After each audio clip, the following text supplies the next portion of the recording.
Kuasa hukum Peggy Setiawan yaitu Tony RM angkat bicara mengenai bagaimana Peggy Setiawan saat pertama kali ditangkap. Peggy Setiawan sendiri ditangkap oleh Polda Jabar pada tanggal 21 Mei 2024. Pada sesi wawancara setelah Peggy Setiawan bebas dan dinyatakan tidak bersalah, dia pun menceritakan kejadian saat pertama kali dirinya ditangkap. Kejadian waktu Peggy Setiawan ditangkap yaitu pada saat maghrib dan dia sedang berada di tempat mantan bosnya yang berada di Bandung. Pada saat kejadian ada seseorang yang memfotonya. Peggy Setiawan pun mengaku tidak menghiraukan karena dia pikir itu adalah hal yang biasa. Nah, setelah itu Peggy pulang ke rumah si bosnya ya. Terus sampai di situ Peggy itu bincang-bincang sama yang punya rumah itu. Terus beberapa waktu kemudian langsung si Peggy itu digerebek, disuruh angkat tangan. Nah, saat ditanya, Tony RM yang berada di samping Peggy Setiawan juga bertanya soal apa yang dikatakan oleh orang-orang yang menangkap Peggy Setiawan pada waktu itu.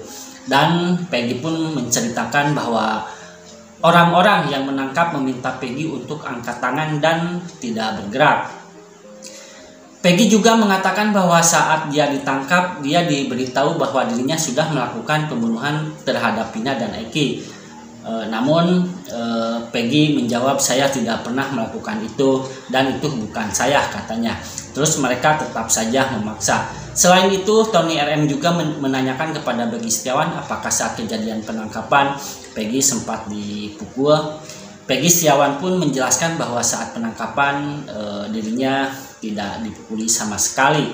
Namun setelah sampai di Polda Jabar, Peggy mengaku bahwa ada perlakuan kasar, ada semacam kata-kata kasar, banyak sekali ancaman-ancaman, banyak sekali. Terus Peggy juga mengaku pernah dipukul di bagian mata.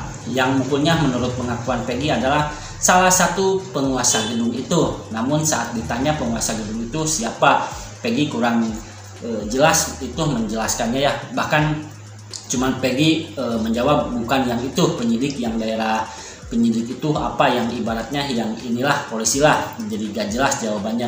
Peggy Setiawan juga mengatakan bahwa ia tidak tahu apa alasan sampai dirinya dipukul. Mereka bilang bahwa Peggy pembunuh. Mereka bilang nggak punya hati nurani sambil mukul si Peggy. Pada saat itu Peggy Setiawan juga sama sekali tidak menjawab karena dia merasa tidak bersalah dan hanya memilih diam. Dan Peggy pun sering disebut perong kalau Peggy tidak melihat. Si Peggy pun dicaci maki, disuruh lihat kalau misalkan Peggy melihat. Si Peggy itu dianggap benar Peggy perong. Peggy hanya bisa pasrah di situ. Peggy juga mengaku tidak bisa tidur selama 2 malam. Peggy juga menceritakan bahwa dirinya pernah bertemu penyidik yang memasukkan kantong kresek untuk menutupi kepalanya. Cuman itu nggak lama. Tapi si Peggy sampai gak bisa napas. Dan Peggy pun berontak, tapi mereka agak lama terus mereka buka lagi kreseknya itu. Nah, demikianlah informasi terkait cerita dari Peggy Setiawan saat dirinya pertama kali ditangkap dan ditetapkan sebagai tersangka pembunuhan Vina dan Eki. Dan alhamdulillah sekarang sudah dibebaskan dan mari kita berdoa mudah-mudahan 7 terpidana lainnya bisa keluar. Kalau misalkan mereka tidak bersalah, mudah-mudahan secepatnya bisa dibebaskan. Amin ya rabbal alamin. Saya Omen O, begitulah kura-kura. Terima kasih. Ya, mungkin yang pertama pasti masyarakat ingin tahu ya, ketika pertama kali ditangkap ya, diapain saja, kenapa, bagaimana ya. Coba ya jelaskan langsung Peggy. Jadi Peggy, kamu kan ditangkap itu tanggal 21 Mei Yap. 2024 jam berapa? Sekitar maghrib. Maghrib. Waktu itu Peggy lagi di mana tuh? Saya lagi di tempat mantan bos saya. Terus langsung Di Bandung. Di Bandung. Ya, terus tiba-tiba waktu saya di sekolahan si anak itu ada yang moto-moto saya. pertama ada yang moto-moto. Moto-moto. Itu Ada berapa orang? sekitar ada dua. Ada dua. Nah, saya tidak menghiraukan karena saya pikir itu biasa lah itu. Iya. Nah, setelah itu saya pulang ke rumah si bos saya itu.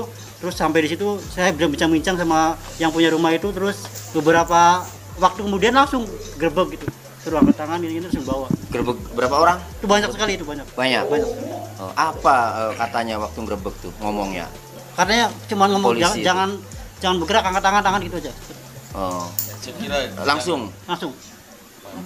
kita tanya kondisi waktu dia keluar, kesehatannya seperti apa, dan itu jadi nggak usah sampai masuk. Iya, barangkali masyarakat penasaran kan waktu penangkapan. Sebenarnya ini sebenarnya ya.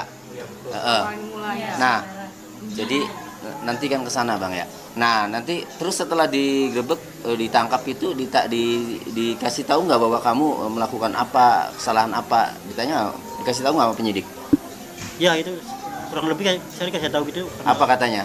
Ya saya lupa sih katanya, cuma intinya seperti itulah. Kamu telah melakukan gini. Melakukan apa katanya?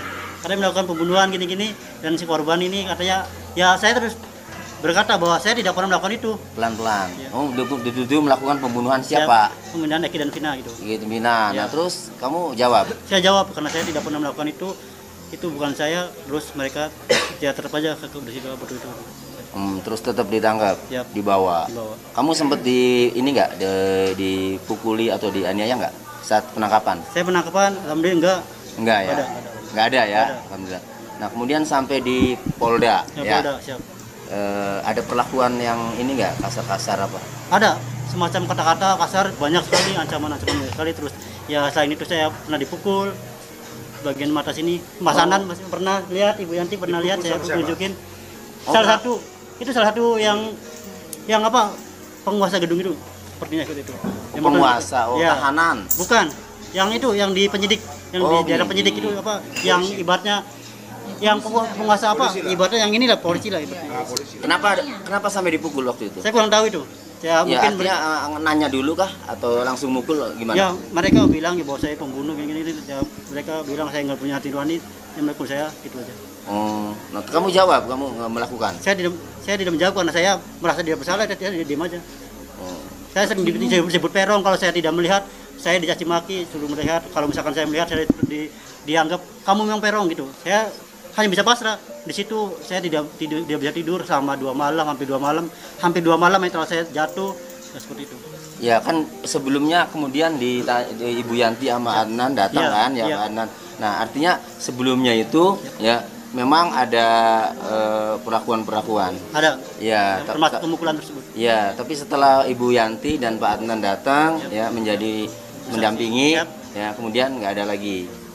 Itu pas terakhir ada yang pas Mama sama Bu Yanti Mas dan keluar, saya masih belum keluar dalam.